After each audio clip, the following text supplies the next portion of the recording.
This is The Dime, a 10-minute dive into the cannabis and hemp industry through trends, insights, predictions, and tangents. What's up, guys? Welcome back to another episode of The Dime. As always, I've got my right-hand man, Kellen Finney, here with me. And this week, we've got a very special guest, Jon Rubin, investor of Phyto Partners. Jon, thanks for taking the time. How you doing today?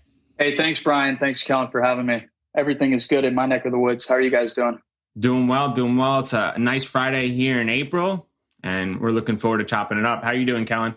No complaints. A little snow on the ground this morning, so welcome to spring in Colorado, right? I think before we dive in, Jon, it'd be great to understand from our listeners' perspective a little bit about yourself and how you got into the cannabis space. Yeah, absolutely. So I started off working at a private equity fund, a generalist private equity fund called Phyto Partners. They focused on control equity deals, basically bought majority stakes of companies. And I was working in business development. So, my job was to network with investment banks and essentially cast a wide net for finding as much deal flow as possible. Because at the end of the day, in the venture capital private equity space, you're only as good as the deal flow that you receive and have access to. So that was my primary job. I was doing brief screenings of the deals that came our way and analysis of the companies. And I really wanted to do more. So my goal was to play a role in the investment decisions for the fund and get to speak and learn from founders. And I used to be a cannabis consumer. It's always been my sort of, drug of choice versus alcohol. And I knew the industry was at an inflection point when I first started out with legalization taking place in Canada at the federal level and all the legislation on the state front in the United States. So I wanted to see if I could break into the space. U.S. cannabis is the great American growth story. It's a story of cash flow positive companies with high growth, a long runway for growth, great margins, limited license moats, a steadily decreasing cost of capital and risk premium, and a recession/pandemic proof business. These companies are currently trading at mid-teen EBITDA multiples. And if you compare that to consumer packaged goods companies, which are trading around 20 to 30 times EBITDA, and if you compare that to Canadian LPs that are trading close to 50 times 22 EBITDA, just from that perspective, they're significantly undervalued comparatively. Not to mention the US cannabis industry is growing at a 20% growth rate for the next decade. So a conservative example to look at valuation, I would call it a base case, would be to look at the total addressable market by the year 2030, which is estimated to be at least 100 billion of retail sales. If you assume that the MSOs capture 75% of that, so assuming that they're selling 50% of their sales wholesale and 50% via retail, and you assume 25% EBITDA margins for that, a 20% market share leader in the United States, trading at 40 times EBITDA, could be valued at 150 billion. And right now, like we'll mention with Trulieve is around 10 billion of EV. That implies a potential 15x upside, from the largest US operator today. So I think there's significant upside if you have the staying power and ability to kind of wait for this thesis to continue to evolve, for the companies to continue growing their earnings and eventually uplist onto a US exchange where investors will begin to pay a fair multiple for these companies. And an opportunity came about with Phyto Partners, and I jumped on it. And at Phyto Partners, I participate in all the components of the venture capital ecosystem, from deal sourcing to due diligence on companies, portfolio company monitoring, and even investor relations. And I'm super excited about the future of the cannabis space. Yeah, and I'm excited to kind of pick your brain on some of those topics. So I think for the first question right off the bat, when you're consuming cannabinoids, what's your go-to meal?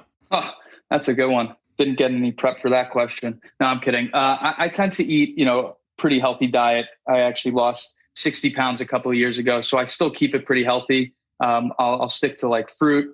I'll stick to, sometimes I'll do some sushi, but it just depends on what I'm feeling. I'm not really the type to just have a bunch of munchy snacks. Fair. That's fair. All right. So let's dive into some of the real questions, right? The cannabis industry has been labeled a generational wealth opportunity. What are your thoughts with that? Do you agree? Do you disagree? Yeah, I totally agree. just given the fact that this is the one investment opportunity out there where retail investors actually have a fundamental advantage over institutional capital. Much of the institutional capital out there is unable to touch the space because it is federally illegal. So they're worried that, if they invest in the space, the government can come and seize their assets or that they could get in trouble. So this is a generational opportunity because patient capital that is willing to take some risk and wait for, a catalyst at the federal level has an opportunity to get in on the great American growth story, which is U.S. cannabis at very cheap multiples relative to other similar industries like consumer packaged goods or even apples to apples, comparing it to the Canadian cannabis industry. We're able to get in at much cheaper valuation multiples. Meanwhile, we have a much longer duration of growth ahead and, a higher growth rate for the years to come. So yeah, I do think it's a generational opportunity akin to when, alcohol was coming out of prohibition. And yeah, I think that patient capital here will be treated very, very well and will outperform the broader indices by a decent amount. From a time frame perspective, though, is there a finite window you think that the retail investors kind of limited to? I know one of the questions that I field often is, there's so many different moving pieces. I'm more well aware of all the Canadian companies, which we aggressively try to move them back towards the US, which is likely a conversation of their own. So in your perspective, Jon, is there a time frame that you would encourage some of the investors to know that, hey, this is the limited window we think is really beneficial, and this is where I think you should start from an informational standpoint?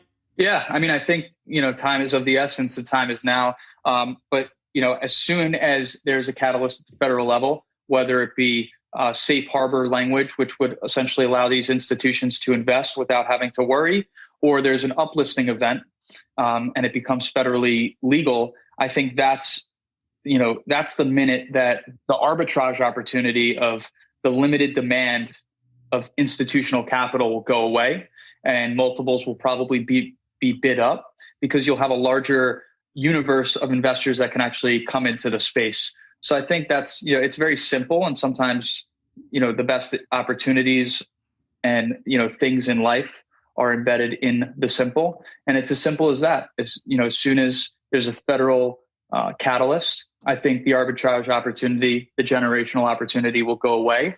It will still probably be a good investment depending on, the price of these companies. But this right here is just one of the best risk reward opportunities on the market, primarily for those reasons. Yeah, I couldn't agree anymore. And I want to go to Kellen to kind of expand on that. And Jon, 100%, right? To me, even if that window closes, I still think there's tremendous opportunity because some of these companies are just laying the foundational groundwork, right? They're scaling as fast as humanly possible, and they still have all these other implications, all these other roadblocks, obstacles, 280E, all these other hurdles that eventually will be replaced. They'll scale, they'll optimize, and they'll go forward. So, Kellen, your thoughts on the whole generational wealth opportunity? Yeah, I agree. I think it is one of the best opportunities, at least in our generation, to generate the significant wealth. In all transparency, cannabis is the only reason I started investing. I was a scientist by a traditional educational standpoint and worked in a lab for a while, kind of got out of that. And then I think it was in 2018 when Tilray went from trading around, I think, $10 all the way up to like $300. And it made national headlines. All of a sudden I was like, oh, wow, there is this tremendous opportunity for my wealth to just grow, right? Passive income, all these other things. And so that was one of the most obvious signs, and from my perspective as a retail investor with very, very limited experience. And that was the driving force for me getting involved in the stock market and investing in general. And so, at the end of the day, institutional investors don't have the opportunity that retail investors have currently, which is what Jonathan just touched on. And I think that the window will close, but as far as risk goes, I don't think it's as risky as a lot of people make it out to be. I'm out in Colorado and cannabis has kind of become a norm out here, right? Dispensaries are just as common as liquor stores in the state. And I look at it like the genie's out of the bottle. It's going to be I don't see any way for even the federal government to come out and say, okay, the states need to recriminalize this and pulling that whole industry back. I cannot see that playing out at all in my perspective. I mean, what are your thoughts on this, Brian? Yeah, I think we're going, right? I think New York is the step in the direction that says like we're moving forward. And then, New York, New Mexico, Virginia, everyone's doing faster. The East Coast has these other dominoes that are moving forward with Connecticut and Maryland getting closer. Obviously, Schumer's pretty loud about what he's looking to do. And as soon as SAFE goes through, I think it's only a matter of time we keep it moving. So I want to press back on Jon and, get some insights on how he makes decisions and how he can recommend to the average investor on where to start to gathering the information. There's endless sources and resources out there, but how does one understand the differences between the various operators in the space? And then how do they know which one might fit their risk profile? Yeah, I think that's a good question. And I always recommend, especially for people that are just starting out, to start by diversifying. And then eventually, once they accumulate a knowledge base and understanding, to then concentrate on what they are most convicted in. So, obviously we have the ETF MSOS, and you can Google what their holdings are, and you could start doing research, one at a time, understanding each of these operators. You can read through their quarterly earnings report. I actually recommend reading through the 10K document for any of the operators that are filing with the SEC. So for instance, Green Thumb, you can go on sec.gov and read through their 10K filing, and you can learn a lot about the business, where they're operating in, all of that good stuff, all of their financial metrics. And you start by getting a good understanding there. You can read a few of their quarterly press releases, understand kind of the growth. And then a lot of investing is just comparing, right? Comparing using the broader markets or other companies as a measuring stick. And if you do that, if you see these companies are growing at 150% year over year, the only thing that's comparative to that would be looking at these high growth technology companies, that are actually losing money, and they're trading at 30 plus times revenue, versus cannabis companies are trading, a lot of them are trading at under 10 times. Or, something to that nature. So it's not a great comparison to look at, cannabis versus technology, but at the same time, comparing, the growth that you're seeing in the cannabis space, it's pretty much one of the fastest growing industries out there. And to be trading at a multiple that's, relatable to value stocks is where the opportunity lies. So I think that's like a good way to think about it. But mainly just, reading through these quarterly reports and getting comfortable, following the industry, signing up for newsletters, going to these online webinars, and just, getting comfortable. I think right now it's primarily a land grab. Kind of like you mentioned, we have the domino effect happening. New York legalized, and we're probably going to see some other states follow, like Pennsylvania, probably Florida in the next 18 months. So it's just a matter of time. And it's not like we're building a new industry that's never existed. The cannabis illicit market exists everywhere. People consume cannabis. So it's an industry that already exists, but we're moving from the illicit market to the legal market. And I think that's why there's a lot less risk. It's not like we're, creating a brand new vertical that we don't know if people are going to use it, or if, society, condones it. It's out there. It's already being consumed. It's just now we're having, states and governments benefit from the sale of it. Perfectly said. I have a quick follow-up question on that. How much weight, Jonathan, do you put on the management of these companies, right? In a comparison standpoint? Is it something where you're looking for individuals that have past experience in cannabis, or are you more comfortable with individuals that are managing these companies from outside the industry that have been successful in, say, consumer packaging goods or something like that? How much do you guys put into considering those as far as decisions made? Yeah, I think it's important for the management team to be, adaptive and be used to highly regulated industries. I think that's definitely important. But versus just looking at their previous history and where they've been or what successful companies they've built, I like to see kind of how they've been allocating capital. So I think at the end of the day, this entire, right now, the growth of the cannabis space is about making good acquisitions in good limited license states, doing the right mix of, debt, equity, and stock and cash for those deals. So I think just the way that they do deals and think about growth, and more importantly, the way they think about strategy, to me is most important. I think right now it's a land grab, and going forward, once the industry is more matured, that's when I'm going to say, hey, I think the management team is going to be much more important at that point. That's just my thoughts on it. Guys, I want to talk to you today about one of our new partners, CESC. CESC is a nonprofit organization providing a compelling and complementary alternative. They represent the ability to harness a flexible, collaborative approach to scientific advancements. They are comprised of leading doctors and researchers in the cannabis and cannabinoid science space for almost a decade. Their act first, talk later operating principle has now led to a successful series of disruptive innovations in the cannabis science space. They need your help now. Join them, collaborate with them, or support them. Go to thecesc.org to get involved now. Together, we can change the world. I wanted to ask, follow up to that is, saw John Sandelman of Air Strategies on Raina's podcast, and he was talking about Liberty Health deal and how he made that decision. And he said that he didn't want to miss out on the opportunity. And that struck me completely different, because here's somebody who's not supposed to be making like an emotional decision, but he knows he's limited. And if he doesn't act now, he could get placed out, right? And that to me was another variable that I hadn't thought of, right? That like there's such a limited opportunity where there's the time essence where if he didn't move there and somebody else scooped Liberty, he might now have to pay 10x for maybe a less valuable variable. And then his overall goal is to try and add value to his shareholders and do that mixture like you were saying. But how they place that emphasis on the balance is truly remarkable in understanding, what's a fair price to pay.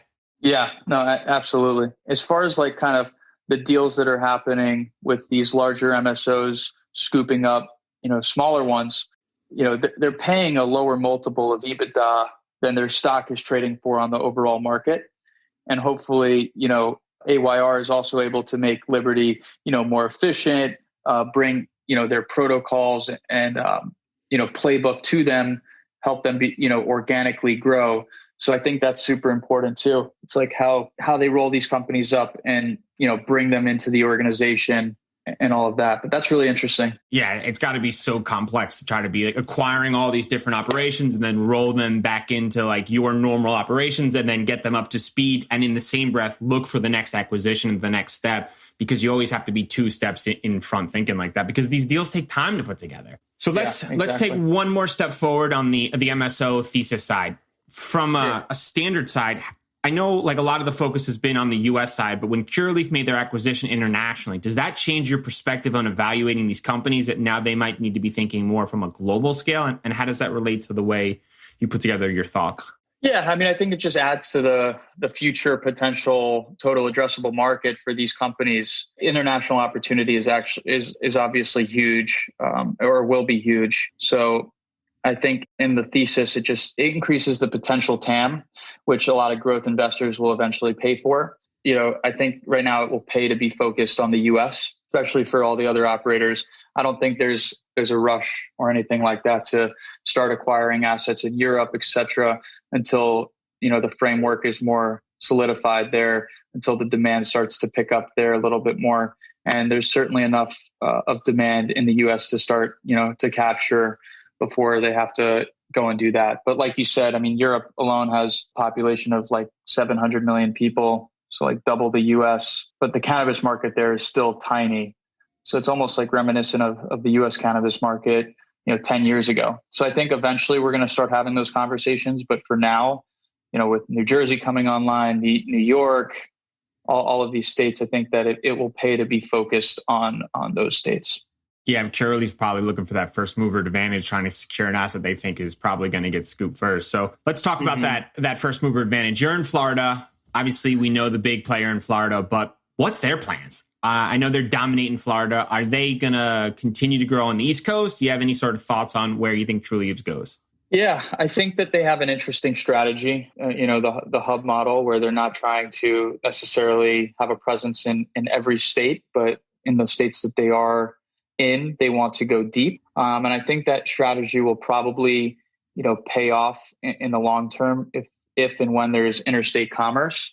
But I mean, even for now, with their, million plus square foot grow in Florida, they could still barely supply the Florida market. So I think that the day that they're able to do interstate commerce, I think that they still need to ramp up supply pretty heavily. But I think that they will, continue to have great margins because they're operating at scale.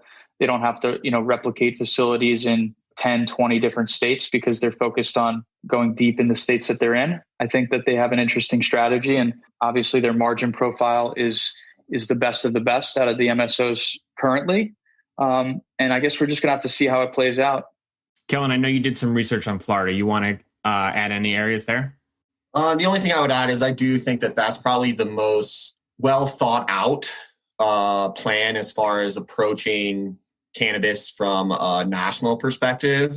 You talk to other manufacturers in different verticals for they look at an East Coast hub, a kind of a middle of the country hub, and then a West Coast hub. And I mean, that plays into all of the benefits from the economy of scales, right? Building bigger facilities means you're able to maintain quality, consistency, and decrease your margins, right? And then having those 3 different hubs gives you access to the entire country with our ability to just, if you are able to transport between states, which I would imagine once federal legalization comes into play, that's going to be a no-brainer. There's going to be no issues with that. There might be some issues in terms of like dry counties. I don't know how alcohol is kind of handled in terms of transportation through counties that don't allow alcohol sales, right? There might be some nuances associated with that. But I would imagine that interstate commerce for cannabis will be facilitated no problem. And having those multiple hubs, one on the East Coast, West Coast, and in the central United States will be the most beneficial for not only margins, but build out costs. I mean, even building like a 30 or a small 25,000 square foot cultivation facility, you're going to be looking at $5-10 million in just capital deployment to be able to facilitate something like that. Right. And then you're going to still face all of the problems with maintaining consistency and quality in every single state. And it's just not the model that works. And it's not the model that's been proven time and time again in terms of other comparable manufacturing sectors. Yeah, that's interesting. And I've been hearing a lot about 3-tier, distribution model that takes place for a lot of states with alcohol. And people are kind of discussing that as a potential downside risk for cannabis. I don't know if you guys have any thoughts on that. I do. I know that that's kind of the approach that California has taken, right? Like in order to say you grow your cannabis, in order to get your cannabis from your grow to a retail location, you can't do that on your own. You have to go through someone with a distribution license, right? Which is the exact same way that the alcohol industry is kind of managed, right? There's that middleman distribution situation. I think it works from a regulatory standpoint in terms of it helps the government regulate bigger, less people, but they're going to be bigger, right? So I think that might be an attractive option from a regulatory standpoint. It's also going to increase profits for anyone with a distribution license that's just going to solely focus on distribution. They're going to be more successful, not having to fight people with cultivation licenses that are also trying to distribute. You're going to also, it's probably going to result in higher quality services, right? Because they're only focused on one piece of the supply chain. Right. So they're going to do a better job, in my opinion. So there's all of those things that kind of you could put into the pro column if you're looking at it. The downside would be you're going to see big corporations come in and push the little guys out. There's going to be a lot of acquisitions. I mean, you can see a lot of the complaints right now in terms of how Amazon's subcontractors are treated within the Amazon ecosystem. You can see there's a lot of like pushback associated with some Amazon strong arming them on some certain aspects. So those I think you could chalk up in the con column as far as that, following that model, right? It'll be interesting to see how it plays out though. Yeah. It'll hurt margins for sure as well. Like you see, like Trulieve having, 75% gross margins, some of that's going to be cut down. They have to sell to an intermediary middleman. It's going to definitely not be helpful for margins, but I mean, that's what why Ease, right? Ease's next plan is to go vertical. And the only reason is because they have to increase margins in order to pay their bills, right? And so the best way they can increase margins is by owning the grow. And then their margins go through the roof because they're not playing that middleman $5 for a delivery charge that makes no sense for 80% of their deliveries, Yeah. Exactly. The margins are also nuts, right? 75% is nuts. But I have actually a different question is in that same regard, once companies don't have to be vertically integrated and they can focus on the one part of the chain, maybe then they can still increase their margins because you can't, I mean, you can, right? But most companies can't be efficient at all the different operations. That's why they kind of connect with other vertical partners. So I wonder if these companies link up and go, okay, this is what we're good at. We're going to really drive home here. And then they can focus on maximizing those margins. I mean, Yeah, that's a good point. What about other companies that have that skill set in other sectors, right? Like Uber, right? Uber just came out and said they were looking at cannabis delivery. I mean, they're currently optimizing their platform for delivering food and people from location to location. I mean, the head start that they're going to have when they decide to get into the space, I mean, it'll be almost a no-brainer for, say, another company just partner with Uber as a strategic partner and have Uber facilitate the deliveries because Uber has been spending the last 2 decades optimizing all of their margins for moving item A from location A to location B, right? I mean, what are your thoughts on that? Absolutely. I mean, and Trulieve, has, I think, like 100 or so delivery vans, and they're kind of managing the whole delivery process. But yeah, maybe they'll want to outsource that, similar to like when AWS came out, Amazon Web Services. Before that, companies like Facebook and other tech companies had their servers on premises. They had to, manage those servers, and AWS gave them a chance to outsource it for a smaller fee. And then, Facebook and these companies could focus on, what was making them money, what they were better at, and it made sense to outsource it. So I think that makes a lot of sense given the infrastructure that Uber's already built and their ability to probably, facilitate it at a much cheaper price. Right. And that's why when people were freaking out that the Uber CEO said that, I mean, logically, why would he not consider that vertical? It's a huge opportunity for them. Cannabis is exploding and people need this. He already has the infrastructure and the fleet and the technology. This is a smart play for him. And I wonder if these conversations are already happening, right? Like people are already having strategically, like, okay, like when this goes down, we'll announce this agreement. We'll have some sort of informal handshake and understanding that we'll look to incorporate you guys. Do you guys think that type of conversation is already happening? I wouldn't be surprised. Yeah. Yeah, I would bet money that most large organizations at this point have some team devoted towards researching the cannabis industry from my experience. I mean, I was at the conference 4 or 5 years ago when California wasn't even rec.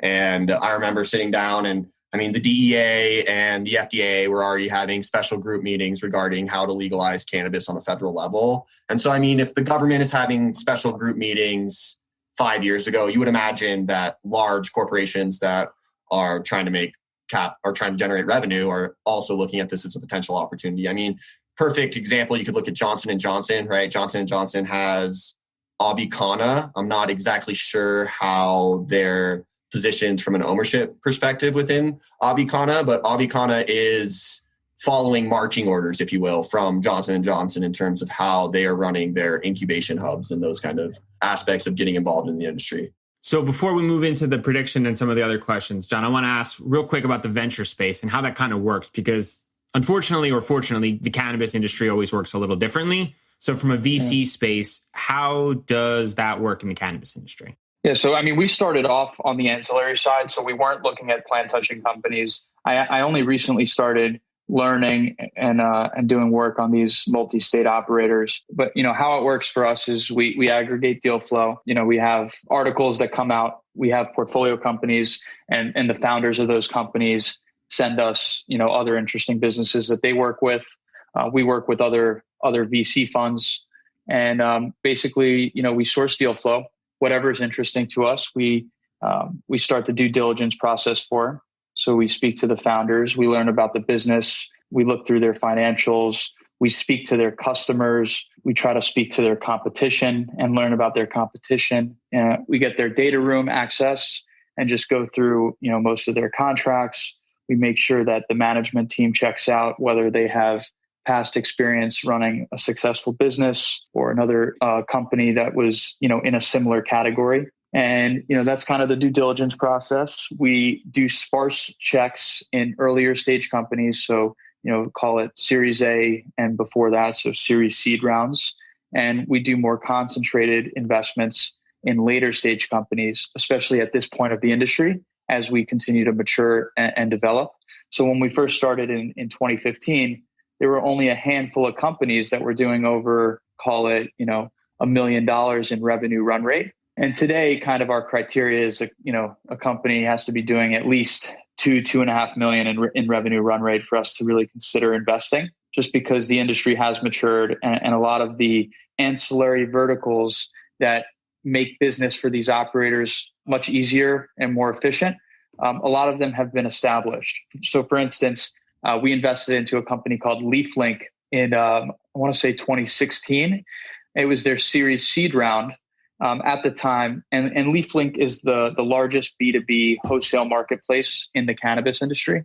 At the time, they were only in, I want to say 2 states, and they facilitated like 50 or 60 million of transactions on the platform. And that's not revenue. That's just the transactions that they facilitated. They actually charge a flat fee for the brands that sell on the platform. And they had a couple hundred brands and retailers on the platform at the time. And fast forward, 3 or 4 years later, the company has several thousand brands and dispensaries on the platform, has facilitated over $3 billion gross merchandise value run rate. And, essentially they just secured an investment from Founders Fund, which is one of the most iconic venture funds in the world that doesn't participate in the cannabis space, but they clearly saw an opportunity here on the technology ancillary front with a company like LeafLink, which facilitates, I want to say, over 20% of all the wholesale cannabis transactions in the United States. I think the number is much higher at this point, but it's pretty phenomenal to watch these companies grow.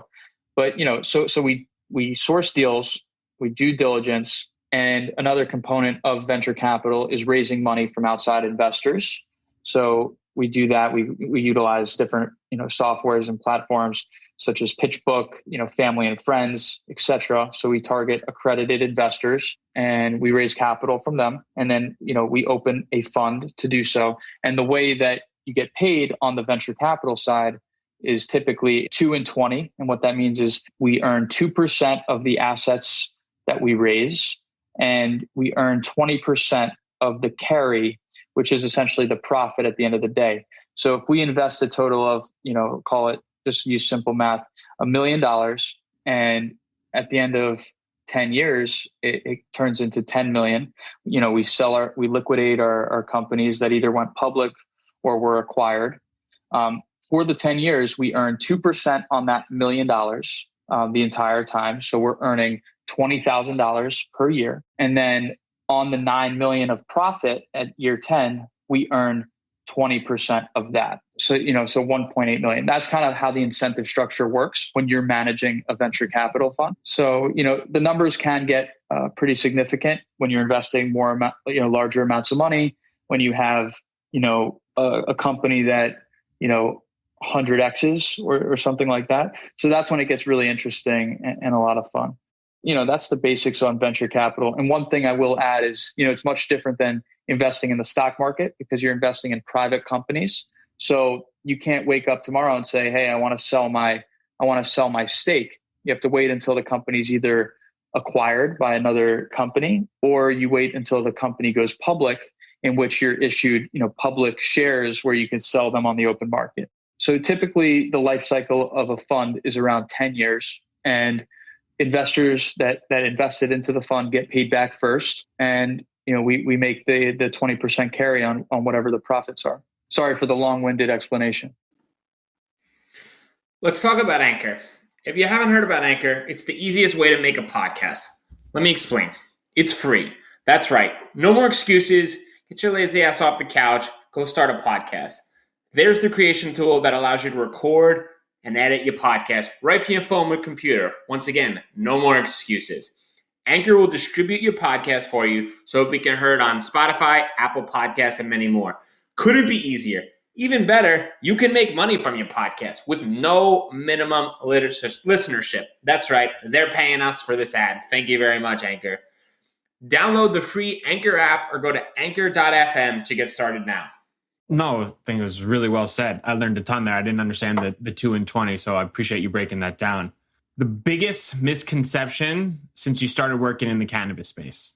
I think a common misconception is that, the real story is the medicinal side and all the drugs that will be made from the plant, FDA approved drugs. But I think that really it's a story of recreational substance that people have been using for thousands of years. And I think that adult use cannabis is where the real opportunity is for investors and just for the largest group of stakeholders.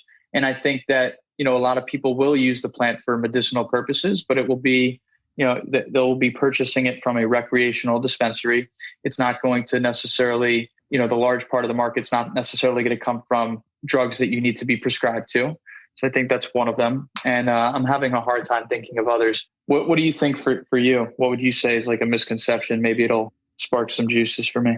I agree with your statement as far as medical goes. I think the biggest thing with big pharma and like actual medicine is big pharma is going to want to make money too, right? Like we love to say that they're out there just for the good of people and providing medicine, but they need to make money too.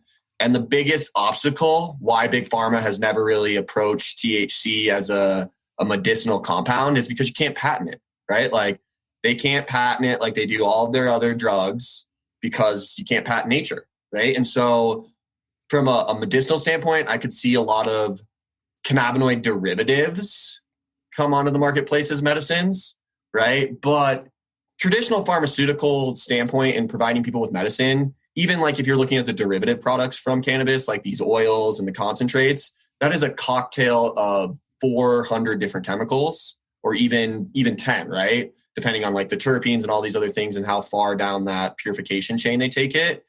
I mean, it's really, really hard. I mean, you listen to pharmaceutical commercial now and it's like 5 minutes of these are the side effects, right? And those are the side effects of one molecule. And like now they have 200 different molecules in this same drug. I mean, the side effects are going to be obnoxious and they're not going to be able to kind of shore those up from a liability standpoint. And so I don't think that the future of cannabis is going to be from a medicinal standpoint, unfortunately. I think that pharma will find some pharmacokinetics that why THC binds with certain receptors and how it actually interacts with the human body. And they'll develop a derivative molecule that looks really, really similar, but it's not THC. And then they'll patent it. And that'll be where the medicinal side of cannabinoids come into play. And that's just my opinion. What are your thoughts here, Brian? What's your biggest misconception? I think, at least on my side, the biggest misconception is that when people want to consume cannabis, it doesn't have to be heavy THC. It can be, a low dosage or an entourage effect or a bunch of these other minor cannabinoids that have maybe not medicinal benefits, but other serviceable benefits. And I think for me, I do enjoy consuming the plant, but I also don't want the heavy THC side. That kind of tends me to be a little more antisocial. So I think the biggest stigma is that when people say cannabis, they're like, oh, you just want to get stoned and go eat McDonald's. And it's like, not exactly. That's not really how it works. But, good luck to you in the future. Yeah, I agree with that. And you guys kind of sparked some other thoughts for me. But yeah, that's one of them. It's that, consuming cannabis is not just a stoner's game anymore. It's not that, that archetype of somebody just sitting around the bong, sleeping on the couch and munching. It's, people that want to be more creative, people that want to take a hit to microdose and engage in like a really interesting conversation.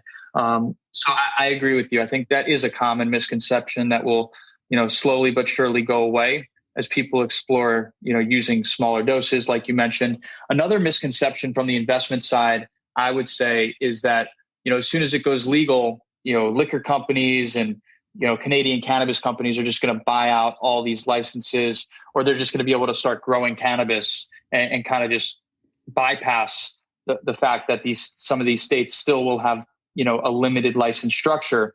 And I think that's incredibly false. I think they're going to have to pay an exuberant amount to buy, for instance, a license in Florida or one of these limited licenses in New York. And I think people just forget that Amazon can't come into Florida tomorrow and start selling cannabis. They would have to pay, an incredibly high amount for a license there. They can, however, go and compete with Apple and create a cell phone, or they can go compete with Celsius, the energy drink, and make a drink tomorrow. But they can't come into a limited license cannabis state. So I think that's where, us as investors that are sitting patiently are going to win when that legalization event does happen. and these companies all want to enter the space, and they're going to pay a much larger amount for these licenses. Absolutely. Next question.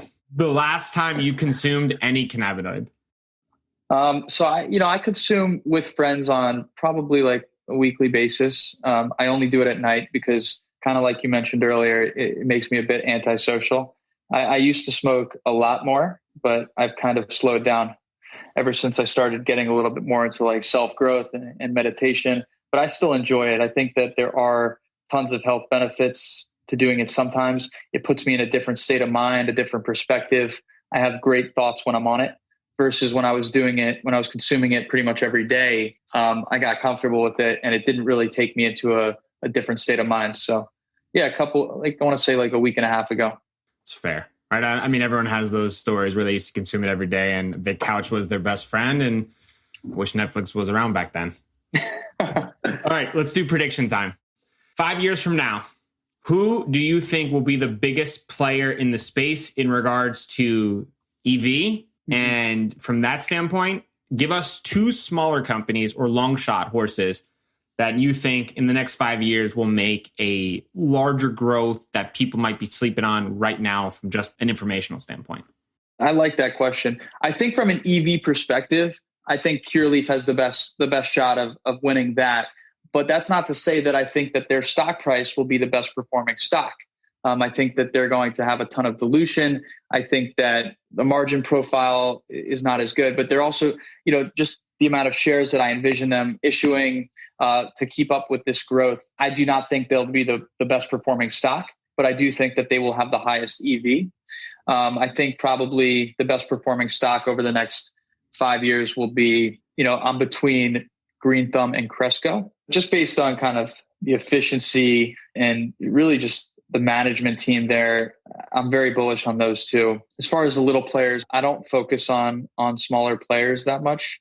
I think that the industry is going to consolidate tremendously over the next 12 months and especially over the next 5 years. So I'd prefer to have a more risk-adjusted bet and invest in companies that the larger tier 1 operators. Fair. Kellen?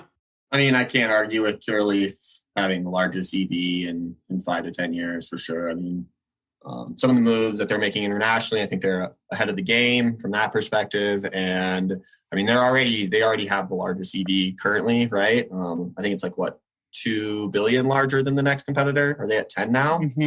Yeah, I think that's right.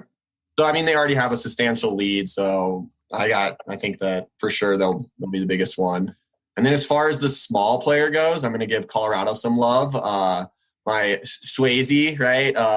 They're a penny stock. They're trading down at like $2, I think, last time I checked. And I really like they're growing organically and they're really trying to just own Colorado right now before they kind of expand. And the way they're doing that is they acquired Starbuds, which is a dispensary chain in Colorado. I really like the brand Starbuds. I think that a lot of the locations that are well thought out and the brand is well thought out. The retail experience is really positive. Every time you go to one, it's very similar across the whole state. And so I think that they are kind of sitting in the background, learning a lot and really optimizing that kind of retail side of the supply chain. And I think that could really benefit them as they go to kind of grow and expand, hopefully in the future. And I mean, Starbuds with being green, really similar to Starbucks. Like I could see just a lot of consumers psychologically playing on that comfort of Starbucks, and then they see the Starbuds thing, and then that inherently creates like a comfort level that, I mean, it's a big deal, right? On the East Coast where people are still very skeptical about cannabis, right? It's the devil's lettuce. I mean, those kind of little tiny nuances in terms of tackling that psychological aspect from a consumer perspective, I think that's undervalued right now, personally. So that's my 2 cents. What do you think, Brian? I'm going to check that out. Yeah, go check it out. I really like the Starbuds brand. I mean, the dispensaries are really cool. And I'm a regular when I do go shop for cannabis at those dispensaries. And so that's my 2. They were formerly known as Medicine Men, I think. And then they went through some reorganization and renamed it Schwazi, a more attractive name. And I think they brought in some more professional financial individuals to kind of help them shore up their balance sheet and in effort to hopefully expand from a Colorado perspective. I might be wrong with them, but I think they had some also bad PR that they were trying to get away from. And the easiest way to kind of, wipe your hands of that is to change your name. And people then don't remember all the bad things that are associated. It's a common practice in the pharmaceutical space and some of the other industries. So I wonder if that was the direction or why they did that. For me, I'm like you, John. I prefer to bet on the bigger horses because while some of the smaller guys I think are doing great things and are showing incredible numbers, I think, I want to go back to the first point you said about like that risk profile and what your time horizon is. And for me, I am invested all across the board, really heavily focused on the cannabis companies. And I'd rather bet on the 5 biggest horses and say, hey, I know the game isn't fair and I know it's incredibly expensive. And at the end of the day, that's the way the rules are. And I'd like to bet on the 5 or 6 biggest horses and say, good luck, guys. Like over the next 10 years, here's my bet. Let's rock. And that's how I do it. And that's what I recommend to people, right? Like there's so many smaller companies that are doing great things, but New York is 10 licenses. And guess who's in there? All the big guys. So, I mean, the game's not fair. And also the smaller guys are being acquired at a much lower EBITDA multiple than the larger guys are trading for on the market. I think, Trulieve and Cresco, they did deals that they bought, companies at like 4x 22 EBITDA, which is a much lower multiple than, their stocks currently trade for. So I think there's I think might as well be invested in the larger operator that the market's willing to pay a higher multiple for. Cool. Yeah. So before we wrap, John, where can our listeners get in touch with you? I know you're pretty vocal on social media. Is there any handles you want to shout out that they can reach out to you? Yeah. Check out the Phyto Partners website. And then also, on Twitter, you could follow me, Johnny Rubin 10. And, that's pretty much it. Cool. We'll tag everything in the show notes. Thank you so much for your time and looking forward to chatting with you in the future. Yeah. Thanks, Brian. Thanks, Kellen. Take care.